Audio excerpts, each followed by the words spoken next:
देखिए, इस वीडियो में हम फॉरेन कीज पढ़ने जा रहे हैं। अगर आपको टेबल्स के बीच में रिलेशन क्रिएट करना है तो आपको फॉरेन कीज इस्तेमाल करनी पड़ेंगी।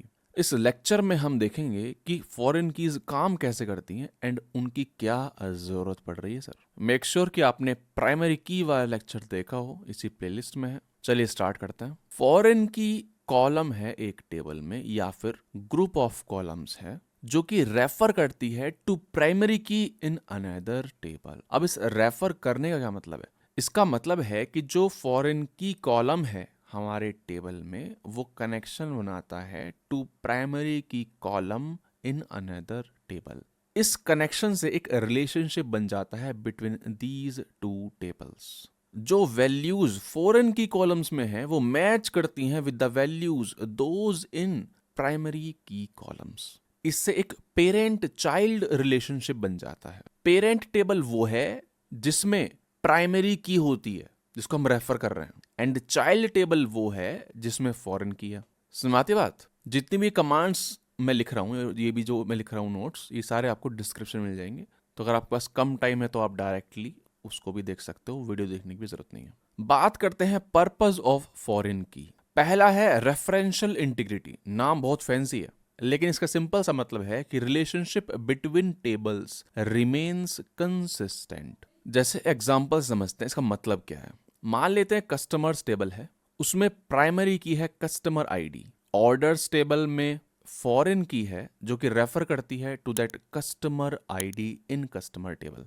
रेफरेंशियल इंटीग्रिटी का मतलब यह है कि हम एक ऑर्डर ऐड नहीं कर सकते फॉर अ कस्टमर जो एग्जिस्ट नहीं करता। समझते बात? यानी कि कस्टमर को एग्जिस्ट करना पड़ेगा for an order to happen. ऐसे you can't delete a customer जिसके ऑर्डर पड़े हुए हैं। समझ रहे हो? ऑर्डर्स हैं, जैसे मैं हूं, मान लो कस्टमर टेबल में मेरा डेटा पड़ा हुआ है और मैंने 2 ऑर्डर प्लेस कर रखे। एक मैंने माइक खरीद लिया और एक मैंने कैमरा खरीद लिया। ठीक है, मैंने कस्टमर टेबल में मुझे डिलीट करने की कमांड चला दी, नहीं चलेगी, एरर आ जाएगी कि सर इसका जो डेटा है वो ऑर्डर में पड़ा हुआ है और आप डिलीट कर रहे हो।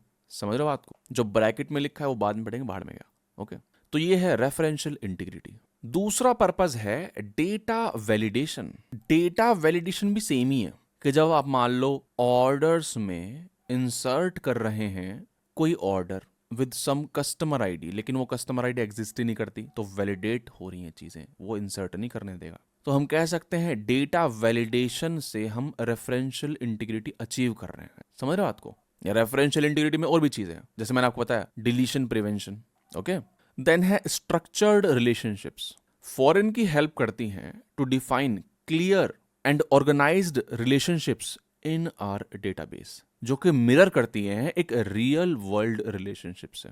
इसका मतलब है फॉरेन की हेल्प करती हैं to define clear and logical relationships between our tables in our database.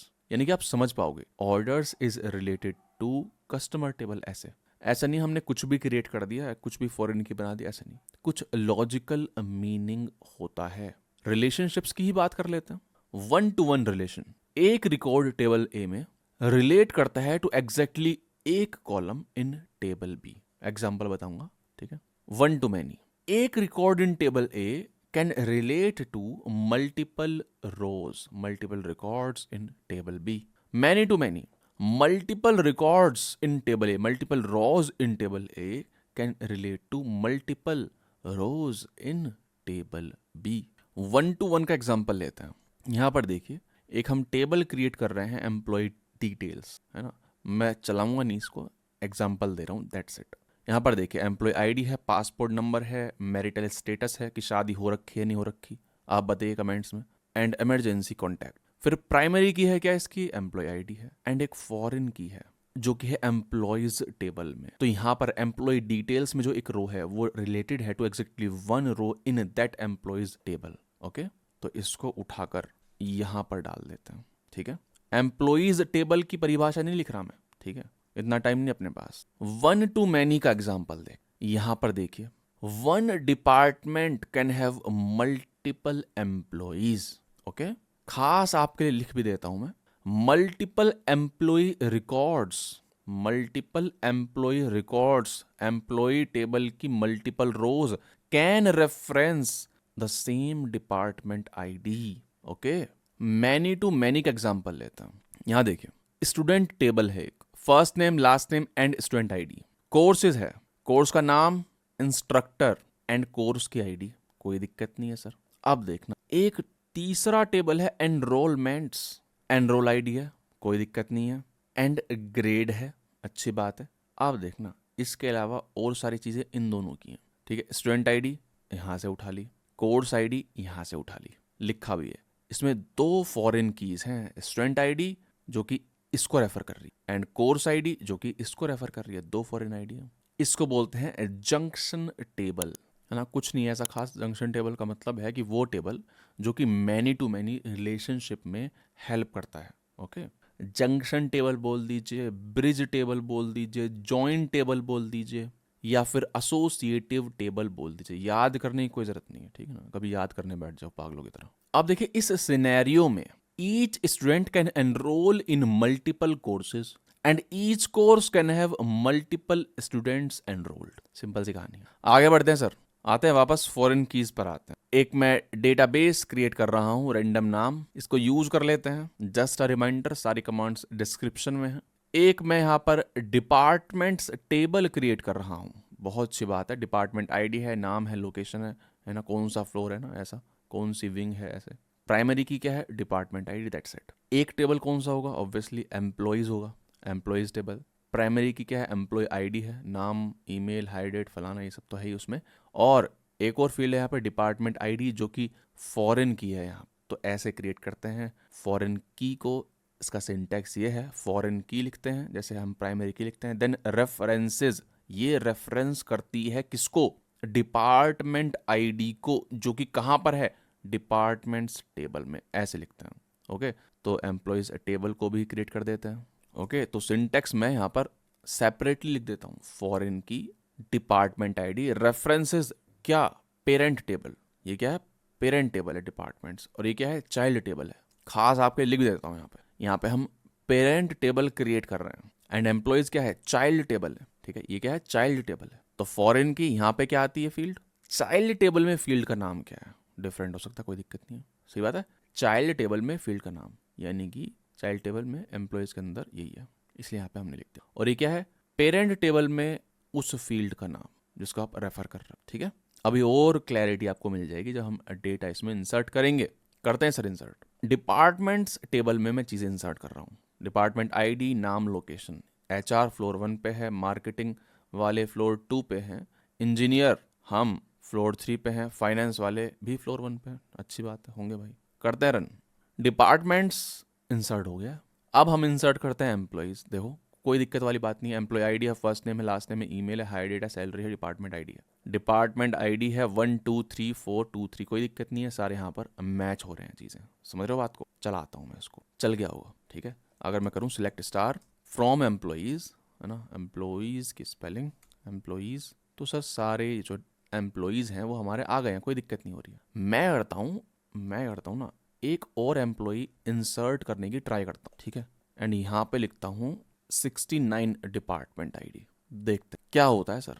Error आ गई है सर। एरर तो आनी ही थी। पहली बात, ये आपने एम्प्लॉय आईडी सेम रख दिया, तो इसको यहाँ पे आप लिख दो कुछ भी रैंडम, ठीक है। अब फिर से चलाओ, क्योंकि एम्प्लॉय आईडी तो प्राइमरी की है, एरर तो आनी है। अब चलाइए सर, अब भी एरर आ रही है। अब कुछ और एरर आ रही है। एरर है ये, can not add or update a child row, a foreign key constraint fails. कह रहा सर सुनिए, ये 69 डिपार्टमेंट आईडी एग्जिस्ट ही नहीं करती है पेरेंट में। पेरेंट में होनी जरूरी है, यही तो है रेफरेंशियल इंटीग्रिटी। समझ रहे हो। चलिए बहुत अच्छी बात है, आप समझ गए। आगे बढ़ते हैं। एक और चीज इंसर्ट करने की ट्राई करते हैं। इंसर्ट इनटू एम्प्लॉइज फलाना ये सब, और यहाँ पे क्या है, डिपार्टमेंट आईडी नल डाल दिया मैंने। इसको चलाते हैं। जैसे ही चलाया, देख रहे हो ग्रीन आ गया, चल गया यार। ये कैसे चल गया सर, ये फॉरेन की है डिपार्टमेंट आईडी एम्प्लॉइज टेबल में, ना कि प्राइमरी की। अगर प्राइमरी की होती तो हाँ नल असाइन नहीं कर सकते थे, अब तो कर सकते हो, कोई दिक्कत नहीं है। यहाँ पर पता है क्या हो रहा है, यहाँ पर हमने मेंशन नहीं किया नॉट नल, इसलिए इंसर्ट हो गया। आप कर भी सकते हो नॉट नल, जब हम कंस्ट्रेंट वाले लेक्चर पढ़ेंगे तब हम डाल भी सकते हैं। नॉट नल डालते अगर डिपार्टमेंट आईडी पर तो ये एरर फेंकता। हमने पढ़ा भी ये नॉट नल कुछ होता नहीं, नॉट नल डाल दीजिए, दैट्स इट, है ना। जब आप क्रिएट टेबल कर रहे थे, नॉट नल डाल दीजिए यहाँ पे, लेकिन सिंस हमने नहीं डाला तो कोई दिक्कत नहीं आई। लेकिन सर मतलब क्या है इसका? डिपार्टमेंट आईडी नल किसको रेफर कर रहा है? इसको बोलते हैं ऑप्शनल रिलेशनशिप। इसका मतलब है थॉमस विल्सन। कौन से वाले? जिनकी आईडी 108 है। एक और थॉमस विल्सन है ना? थॉमस विल्सन एक और होंगे। देख रहे हो यहाँ पे फोटो क्या है? थॉमस विल्सन का कोई डिपार्टमेंट नहीं है। इसका मतलब क्या है? इसका मतलब है कि सर अभी नहीं है, फ्यूचर में हो सकता है। ओके, अगर मैं सेट करूं, अपडेट करने की कोशिश करूं यहाँ पर 69 70 है ना, कुछ भी ऐसी डिपार्टमेंट आई तब एरर आएगी।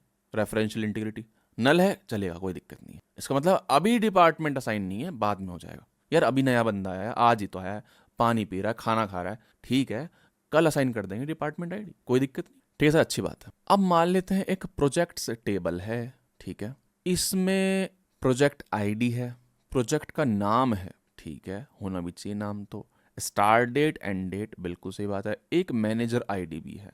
अरे मैं भूल गया, क्या चीज भूल गया? इस मैनेजर आईडी को फॉरेन की बनाना भूल गया, कोई दिक्कत नहीं है, उसका भी तरीका है ऑल्टर टेबल। जैसे ऐड प्राइमरी की कर सकते थे, ऐसे ही आप ऐड फॉरेन की कर सकते हो। ये कमांड है alter table projects add foreign key, manager ID है फॉरेन की, और रेफरेंस किसको कर रही है? एम्प्लॉइज टेबल की एम्प्लॉय आईडी को, जो आपने यहां पर लिखी थी, है ना, ये वाली है एम्प्लॉय आईडी, क्योंकि एक एम्प्लॉय मैनेजर हो सकता है, कोई दिक्कत नहीं है सर। मैनेजर हो चाहे सीईओ हो, सब एम्प्लॉय हैं सर। किसी को ज्यादा सैलरी मिल रही है, किसी को कम सैलरी मिल रही है, कोई काम कर रहा है, कोई काम नहीं कर रहा है, सारे एम्प्लॉय हैं, सब नौकरी कर रहे हैं। समझ रहे हो बात को? तो हमेशा ध्यान रखिए, एंड गोल होना चाहिए इंसान का। हम सब नौकर हैं, ठीक है, लेकिन एंड गोल होना चाहिए कि मैं नौकर 35 साल की उम्र तक, 30 साल की उम्र तक रहूंगा, फिर मुझे अपना कुछ करना है। पैकेज अच्छा पकड़ो, ठीक है, इन्वेस्ट करो, ग्रो करो, ठीक है, और नौकरी छोड़ दो, दैट्स इट। सिमिलरली अगर आपको फॉरेन की रिमूव करनी है तो वो भी आप कर सकते हो, कुछ नहीं करना सर। ऑल्टर टेबल प्रोजेक्ट्स, इसी को कॉपी कर लीजिए, alter table projects, drop foreign key, drop foreign key, okay. यहां पर आपको देना पड़ता है कंस्ट्रेंट का नाम। ये जो आप फॉरेन की सेट कर रहे हो, ये क्या कर रहे हो आप? कंस्ट्रेंट सेट कर रहे हो, सही बात है। अच्छा यार, मेरे को की का नाम तो पता है, कंस्ट्रेंट का नाम नहीं पता, कोई दिक्कत नहीं है सर, घबराने वाली बात नहीं है। शो क्रिएट टेबल प्रोजेक्ट्स करिए, ठीक है, देख रहे हो, ये पूरी कहानी आ गई इससे। इसको कॉपी कर लीजिए, पेस्ट कर दीजिए, एंड यहाँ पर इसको देखिए, कॉपी करके यहाँ पे कुछ आया होगा, कंस्ट्रेंट, ये आ गया, प्रोजेक्ट्स IBFK1, ठीक है, इसको यहाँ पर पेस्ट कर दीजिए एंड देन चला दीजिए। कंस्ट्रेंट उड़ गया सर, कैसे पता चला? इसको दोबारा से चलाइए, दोबारा से कॉपी करिए एंड दोबारा से पेस्ट करिए। अब देखो आपको कंस्ट्रेंट मिलेगा ही नहीं, वो वाला हट चुका है सर, ठीक है। मेक श्योर आप ये वाली कमांड चला दें, हमने ये चलाई नहीं थी, ओके, खास आपके लिए मैं इनको स्ट्रक्चर कर देता हूँ, ठीक है सर, बहुत अच्छी बात है। Show create table and then table का नाम, ये एग्जैक्ट क्रिएट कमांड दे देती है आपको, अगर आपको वो टेबल रिक्रिएट करना हो, समझ रहे बात को, या ना, एग्जैक्ट टेबल क्रिएट करना हो, चाहे आपने हजारों ऑल्टर कमांड चलाई हो, हजारों ड्रॉप कमांड चलाई हो, कंस्ट्रेंट ऐड किया हो, लेकिन है तो एक ही टेबल, उसी पे आप चला रहे हो सारी चीजें, तो उस टेबल को, वो जो फोटो है आपको रिक्रिएट करनी है, तो आप शो क्रिएट टेबल प्रोजेक्ट चला दोगे, ओके। ऑब्वियसली प्रोजेक्ट्स क्या है? टेबल का नाम। अब लेक्चर हो गया समाप्त। आपके लिए क्वेश्चन है कुछ। पहला question, create a table for employee skills with a foreign key to employees, ठीक है, एक ही क्वेश्चन रखते हैं बस, क्योंकि अभी हम क्वेरी करना नहीं सीख रहे हैं, सिलेक्ट करना नहीं सीखा है हमने, देख रहे हो क्यों? क्योंकि उसका सेपरेट लेक्चर है सर, ज्वाइन, ओके। इसी क्वेश्चन कर दीजिए। ऑब्वियसली इसका आंसर जो डिस्क्रिप्शन में आपको गिटहब की लिंक है उसमें मिल जाएगा, और उसमें मैंने आपको जो फॉरेन की क्रिएट करना है उसका दूसरा तरीका बताया। तरीका सेम ही है, बस उसमें मैंने कंस्ट्रेंट का जो नामकरण है वो अपने हाथ में ले लिया है। अभी देखा आपने, मेरे को कंस्ट्रेंट का नाम नहीं पता था, क्यों? क्योंकि यहां पर हमने जितनी भी फॉरेन की बनाई है वो एज इट इज बना दी, ठीक है। तरीका बस ये है सर, कंस्ट्रेंट एंड यहां पर कुछ भी नाम अपना, है ना, कंस्ट्रेंट की स्पेलिंग सही होनी चाहिए ऑब्वियसली, बस। तो जो कंस्ट्रेंट बनेगा इस नाम से बनेगा, देख लेना आप, ठीक है, डिस्क्रिप्शन में सब मिल जाएगा आपको, ओके, ठीक है सर। तो इस वीडियो में इतना ही। नेक्स्ट वीडियोस में हम पढ़ेंगे ज्वाइन। हो सकता है मैं मल्टीपल लेक्चर बनाऊं, हो सकता है सारी चीजें एक ही लेक्चर में बना दूं, ओके। लाइक, कमेंट, सब्सक्राइब, ये सब चीजें कर दीजिए। मिलते हैं नेक्स्ट वीडियो में, जिसका लिंक आपको यहाँ पर मिल जाएगा, और करना ही है कमेंट, ठीक है, ऐसे नहीं कि हाँ सब बोलते हैं।